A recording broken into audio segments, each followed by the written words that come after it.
నమ్మకం అమ్మ లాంటిది. మా మీద మీ నమ్మకం మిమ్మల్ని తప్పకుండా అమ్మని చేస్తుంది.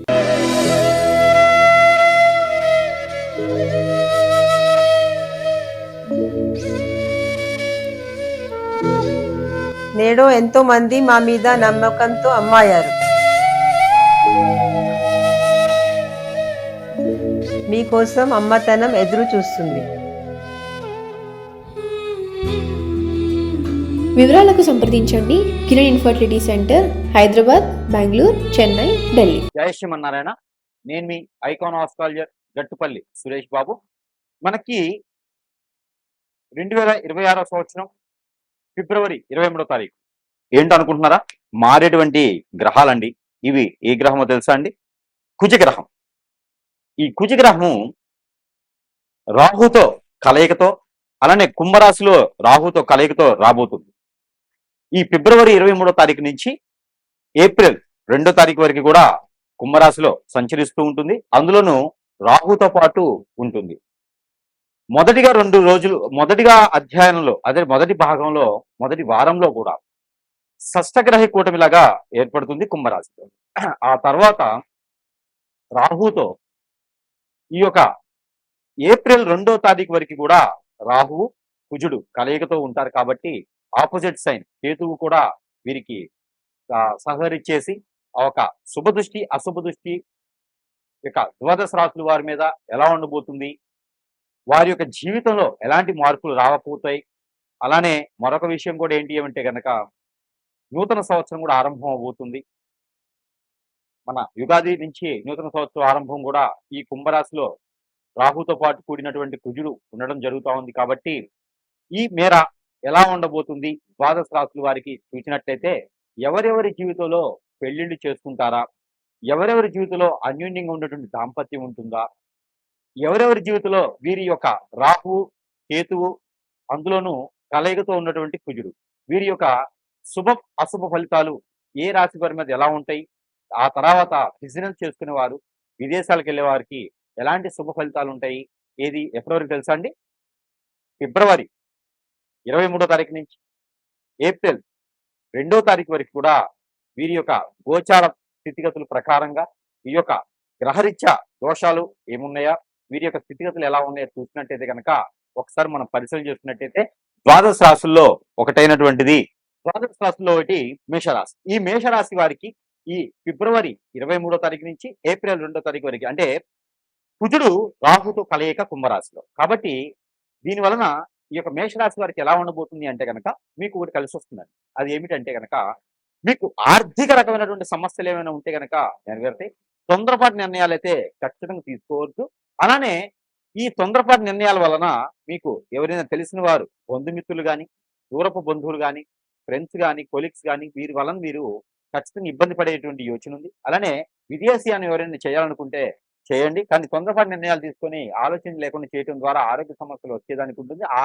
మీరు ఆలోచన చేస్తే స్ట్రెస్ వల్ల ఆరోగ్య సమస్యలు చాలా కనిపిస్తున్నాయి. కాబట్టి కొంచెం జాగ్రత్తగా ఉండడం చాలా మంచిది. అలానే విదేశానం ప్రయత్నం చేసేవారు ఎవరైనా ఉంటే కనుక, మేషరాశి వారు విదేశీ ప్రయత్నం చేస్తే కనుక మీకు అన్ని రకాలు కలిసి వచ్చేటువంటి యోచన కనిపిస్తుంది. కాబట్టి ఆ రకమైన ప్రయత్నం చేయవచ్చు. ఎవరైనా కొత్తగా చదువుకోవాలి, పిల్లల్ని స్కూళ్ళల్లో కాలేజీలు జాయిన్ చేయాలి, అన్ని రకాలు కూడా బాగుండాలి అనుకుంటే కనుక మీరు ప్రయత్నాలు చేస్తే ఖచ్చితంగా సక్సెస్ అయ్యేలాగా కనిపిస్తుంది. అలానే ఉద్యోగ మార్పిడి అయితే కనుక కనిపిస్తుంది, ఆ ఉద్యోగం స్థలం మార్పిడి కనిపిస్తుంది. అలానే ప్రమోషన్స్ కూడా బాగానే కనిపిస్తామని ఏప్రిల్ 2వ తారీఖులో ప్రయత్నం చేస్తే కనుక మేషరాశి వారికి ప్రమోషన్స్ కూడా బాగా కనిపిస్తా ఉన్నాయి. కాబట్టి జాబ్ లో ప్రమోషన్స్ ఏమైనా కావాలి అంటే కూడా ప్రయత్నం చేయండి. ఖచ్చితంగా పై స్థాయికి వెళ్ళేటువంటి ఆలోచన యోగ్యత కూడా కనిపిస్తా ఉంది. ఇకపోతే చివరిలో చెప్పేటువంటి చిన్న పరిహారం కూడా చేసుకోండి. ఇక అన్ని రకాలుగా పెళ్లి కాని వారు ఎవరైనా ఉంటే కూడా ఆ పెళ్లి సంబంధాలు కుదిరించుకొని పెళ్లి కూడా చేసుకునేటువంటి యోచన కనిపిస్తా ఉంది. అలానే ఇంట్లో మీ నాన్నగారి తరఫున ఎవరైనా బంధుమిత్రులు కనిపిస్తున్నారు కాబట్టి ఆ మేర ప్రయత్నం చేయండి. లవ్ మ్యారేజ్ అయితే సక్సెస్ అవ్వు మేషరాశి వారికి.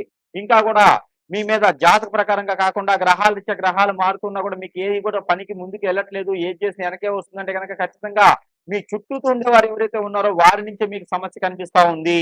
కాబట్టి మీకు హిప్నాటిజం, బ్లాక్ మ్యాజిక్, వశీకరణం, చాతబడి, బాగలముఖి, భానుమతి, యక్షిని, స్పిరిట్ లాంటివి, మందు పెట్టడం, మందుటి లాంటివి ఏవేదో ఉన్నాయో అవన్నీ కూడా అవ్వడం ద్వారా మాత్రమే మీకు అనుకున్న పనులు ముందుకు వెళ్ళవు. ఇవి గ్రహరీత్యా సంబంధం లేదు, జాతకరీత్యా సంబంధం లేదు. గోచారీత్యా సంబంధం లేదు.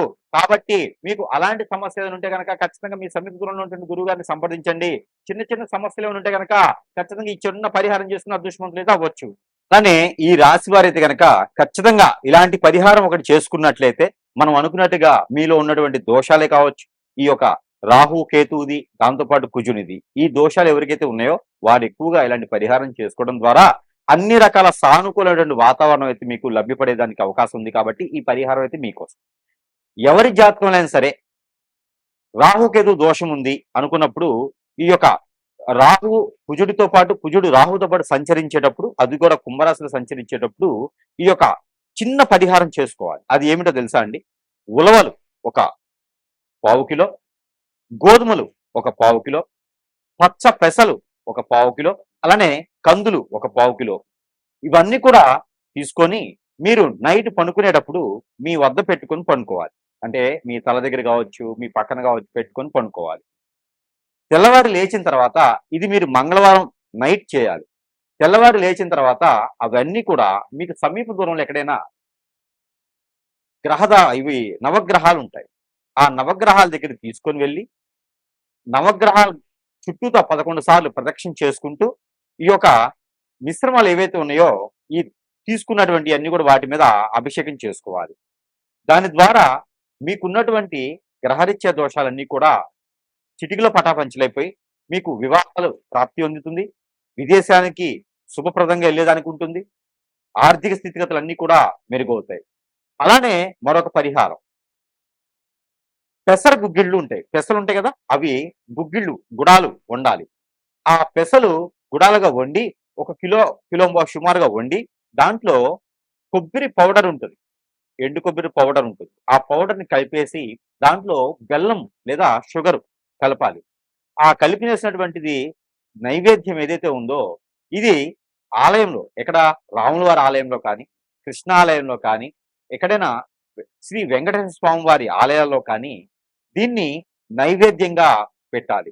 ఆ నైవేద్యాన్ని ఇరువురికి కూడా మీరు ప్రసాదం కింద తీసుకోవడం వలన, ఇవ్వడం వలన కూడా దీని వలన మీకు అన్ని రకాల గ్రహ దోషాలు కూడా పటాపంచలైపోయి మీ ఆరోగ్య సమస్యలన్నీ కూడా నెరవేరుతాయి. అలానే ఈ రాశుల వారికి ఈ చిన్న పరిహారం అయితే కనుక ఖచ్చితంగా మీకోసం. ఏమిటంటే గనక మీకు కుజు దోషం, రాహుకేతు దోషం ఏమైనా ఉందా?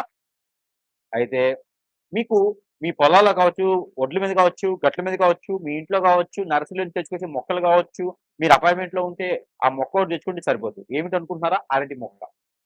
ఈ అరటి మొక్క గాని, అంటు గాని ఏమైనా ఉంటే తీసుకొచ్చుకొని దానికి ఒక పసుపు తాడు, అది ఎట్లాగా కావాలి అంటే గనక ఆడవారైనా మగవారైనా సరే ఒక తెల్లని దారం, మిషన్ దారం ఉంటుంది కదా, అది తీసుకొచ్చుకోవాలి.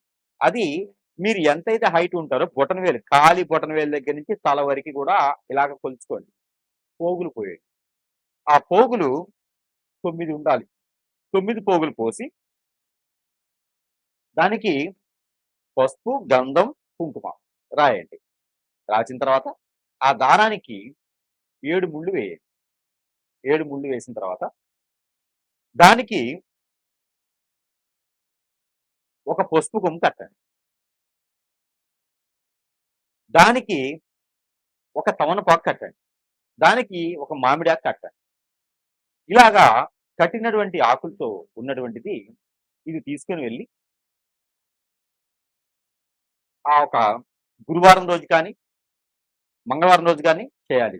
ఇది ఎప్పుడు? ఏప్రిల్ 2వ తారీఖులోపు చేయండి. ఇది తీసుకొని వెళ్ళి ఆ అరటి కొమ్మకి, అరటి మొక్కకి కట్టేసేయండి. 3 ముళ్ళు వేసేసేయండి. వేసేటప్పుడు మీకున్నటువంటి దోషాలు ఏవైతే ఉన్నాయో ఆ దోషాలన్నీ కూడా మీకు ఇంతటితో పటాపంచలైపోవాలి, ఉపశమనం లభించాలి అని మొక్కుకోండి. తర్వాత ఒక ముగ్గురికి అదే రోజున టిఫిన్సో, భోజనమో పెట్టండి. ఇది అయిన తర్వాత చెట్టు తీసుకెళ్ళి మరుసటి రోజు ఒక నిద్ర చేసిన తర్వాత ఆ మొక్కను తీసుకుని వెళ్ళి ఎక్కడైనా ఆలయంలో కానీ స్థాపించండి. మీ పొలాలు ఉంటే పొలాల్లో స్థాపించండి. ఈ 2 లేదనుకుంటే ఇంట్లో ఉంచకండి. తీసుకుని వెళ్ళి ఎక్కడైనా పారేడు నీటిలో వేసేయండి. ఆ కుండితో సహా పారేడు నీటిలో వేయండి. ఇలా చేయడం ద్వారా కాలసర్ప దోషం, నాగదోషం, కుజదోషం, కలస్త్ర దోషం, దాంట్లో కూడా రాహుకేతు దోషం, భార్యాభర్త దూరమైన, పెళ్ళైన తర్వాత దూరమైన పెళ్లి కావట్లేదు అనుకున్నా, ఎంగేజ్మెంట్లో సంబంధాలు ఆగిపోయినా, దగ్గర దగ్గర సంబంధాలు పోయినా కూడా ఈ యొక్క పరిహారం చేసుకుంటే అదృష్టం అనేది మీ వరకు వస్తుంది. అలానే అదే అరటి మట్ట తీసుకొని అదే రోజున మట్టలో దీపారాధన చేసి 2 ఒత్తులేసి ఆవు నెయ్యితో దీపారాధన చేసి నీటిలో వదలాలి. మనం కార్తీక మాసంలో వదులుతాం కదా! అలాగా నీటిలో వదలాలి. ఎక్కడైనా చెరువు, కుంట లేకపోతే మీ ఇంట్లో ఉన్నటువంటి గాబులు ఇట్లా బకెట్‌లో నీళ్లు పట్టి దాంట్లో వదలాలి. కొండెక్కేదా దాన్ని అలా వదిలేసేసేయాలి. ఇలా చేయడం ద్వారా ఆర్థిక సమస్యలు, ఆరోగ్య సమస్యలు కూడా మీకు ఇలా పటాపంచలైపోతాయి. ఈ ప్రయత్నాలు చేసుకొని అదృష్టవంతులవ్వండి.